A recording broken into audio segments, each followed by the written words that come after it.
Many of you already know that I'm growing marijuana in my yard. Growing marijuana in my yard.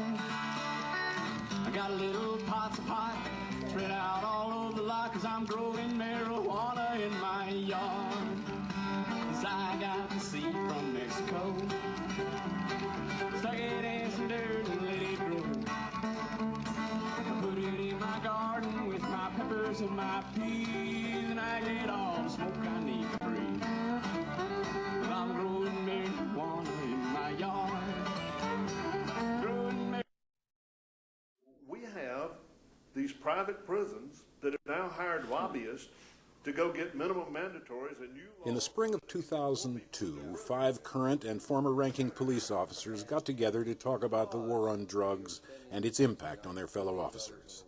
Over the next 3 years, this group of 5 swelled to 500, as current and former DEA agents, police chiefs, judges, and prosecutors joined their ranks. Now they've gone public, and what they're saying is shaking the drug war establishment to its roots.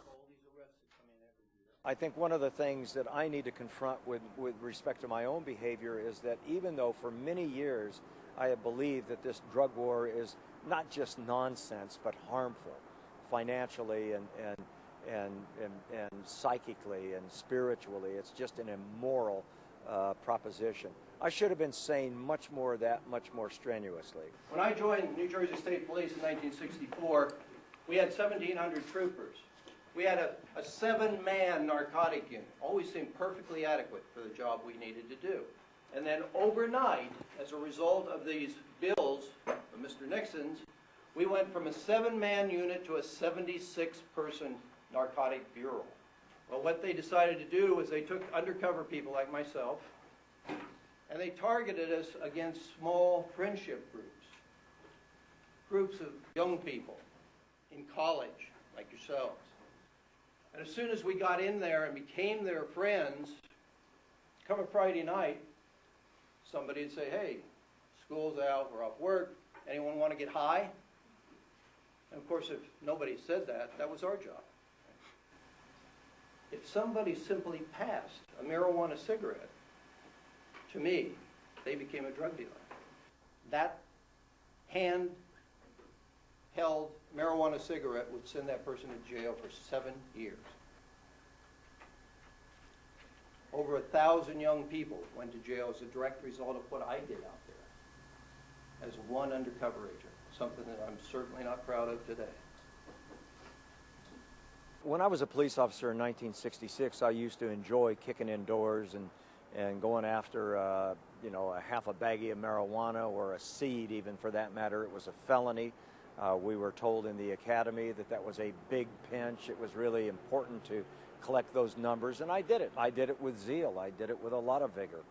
But after about 14 months on the job, having had a principal prosecutor slap me upside the head and question my understanding of the Constitution, I began to understand that the 17 or the 19-year-old kid I had in the backseat of my police car was not a criminal at all. I'm a retired police captain. I spent 20 years in law enforcement working for the town of Tonawanda Police Department. Now, the only way this war on drugs is going to be won is if we make drugs go away. We got to win the war. The enemy's got to be gone. We're making a war on drugs. Drugs are the enemy. We got to make them go away. Show of hands. How many people in this room believe we can do anything to make drugs go away? No more heroin, no more crack cocaine, no more marijuana. Drugs are gone. Let's move on to the next problem. Okay, so we can't make these drugs go away, so this war on drugs really isn't a good title. Makes us feel good, going to win the war, but it really doesn't describe the policy.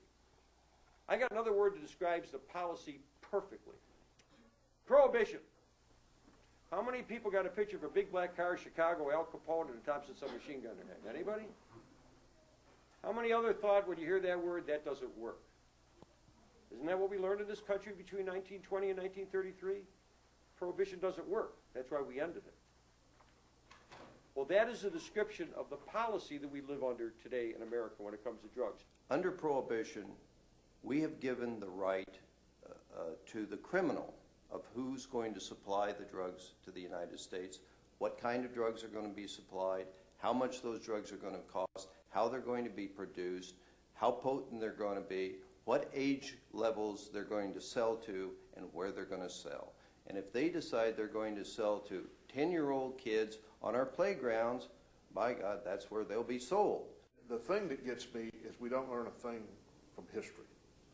We want our institutions to be pure and not corrupt, but yet we do the things that we know is going to corrupt them. And the way I like to tell the story is, now you came into this thing a bright-eyed, shiny young recruit. You're a police officer 4 or 5 years. You've seen the wasted energy that you spent on this drug war, and now you're standing in a motel room where the drug arrest had just been made. Laying on the bed is $100 and some thousand, hasn't been counted yet in cash. In your back pocket is a $3,800 bill from the plumber that you didn't know how you were going to pay, and it doesn't make any difference anyways. And you take your first taste, and then you're gone. After I retired from New Jersey State Police, I helped co-found this group called LEAP, or Law Enforcement Against Prohibition. It's a group that was created to give voice to all the current and former members of law enforcement who feel the war on drugs is not only a dismal failure, but it's a terribly destructive policy. I remember just going in, taking a small area of my community and for all practical purposes, cordoning it off, completely cleaning it up, using some pretty sophisticated techniques, trampling all over the edges of the Constitution to do so. But I mean, really cleaning it up and getting all of the dope dealers out of there. And to my dismay, 90 days later, I had a Haitian group to move in from downstate. I had the Miami boys to move in from Jacksonville, and they were shooting machine guns and beating people mercilessly, and I wanted my old dope dealers back. We didn't have an illegal drug in this country until 1914, when we passed the Harrison Anti-Drug Act. Just before 1914, the government said, we have 1.3% of the people in this country addicted to drugs.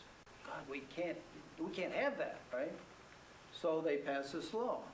Now you fast forward 56 years to 1970, the beginning of the war on drugs. In 1970, the government said 1.3% of the population is addicted to drugs. Can't have it. Got to start a war on drugs. 36 years later, and $1 trillion and all these lives lost, 1.3% of the population is addicted to drugs. Have you ever woke up in the morning, turn on your TV set, and you see this wonderful picture on your TV? There will be a big, long table. On one end of the table, there will be a big pile of money. On the other end of the table, a big pile of guns and drugs. And out in front of the table, there will be a district attorney. And he'll relate to you about the 2-year investigation that culminated last night when we went out with 68 warrants. Have you seen that story? More than once? Yeah, a whole bunch of times. Huh? And you're going to keep seeing it too, over and over again. Let me give you an example. These 3 people here are my gang. I'm the drug kingpin. Okay? These 3 are running my street crew for me. They're taking care of business out there. I'm collecting the bucks. Things are fine. I'm the one with all the bling bling. They're basically paying rent with the money they make, but hey, life's like that. All of a sudden, I get slammed with that 25-year life. I'm out of the picture.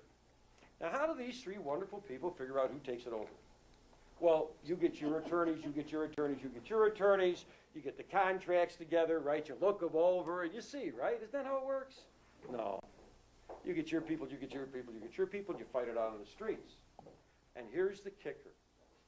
When the violence stops, when the shootings stop, you know what we know then?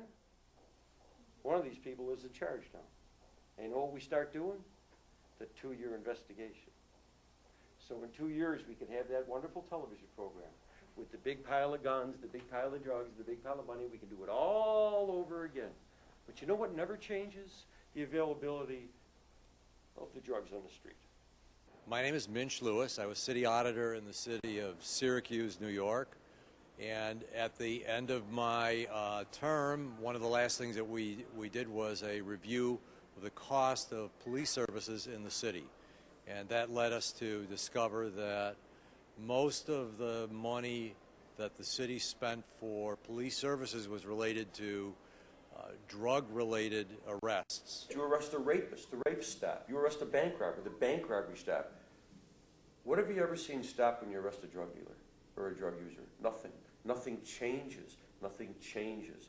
And the question really was, is that effective? Is that doing anything? Is that giving people any greater feeling of security when we're spending approximately, $10 million a year to make these arrests? And the answer that we found after talking to people was no. This is not providing additional security. This is not giving them any greater feeling of belonging or security in their neighborhood. And if it isn't, then there must be a better alternative. Remove the profit motive. If you remove the profit motive, you can do away with almost all these problems. And how do you do that? Simple. You end prohibition, which can only mean one thing: legalize drugs. Legalize all drugs. Legalize them so that we can control them and regulate them and keep them out of the hands of our children. Drug legalization is not to be construed as an approach to our drug problem. Drug legalization is about our crime and violence problem. Once we legalize drugs, we gotta then buckle down and start dealing with our drug problem. And that's not going to be easy, but it's something we can do. 50% of the adult cigarette smokers in this society have quit in the last 10 years. That's an amazing success story when you're talking about the most addictive drug we know of, nicotine. It's an amazing success story. How did we accomplish this wonderful success story? We educated. Really got the word out there to people about how dangerous this substance was. Let me tell you about the outcomes of legalization. First outcome is that 1.6 million less people would have to be arrested here every year, right? Which means something very important monetarily to everyone in this room, everyone in this state, which is in deficit spending like all the other states, everyone in this country, because this is what we spend every year to fight this war. $69 billion down the rat hole. Useless. If we really want to improve our urban neighborhoods, the most important thing that we could do, the single most important thing that we could do, is end the war on drugs. South Africa in 1993, under apartheid, they incarcerated 851 black males per 100,000. In the United States in 2004, under Prohibition, we incarcerate at the rate of 4,919 black males per 100,000. Anybody can look at this and not see institutionalized racism. I think the drug war has been arguably the single most devastating, dysfunctional, harmful social policy since slavery. I think it has devastated our communities. I think it has ruined the lives of so many of our fellow citizens. I believe that it has cost the national, the state, and the local treasury obscene amounts of money, and for what?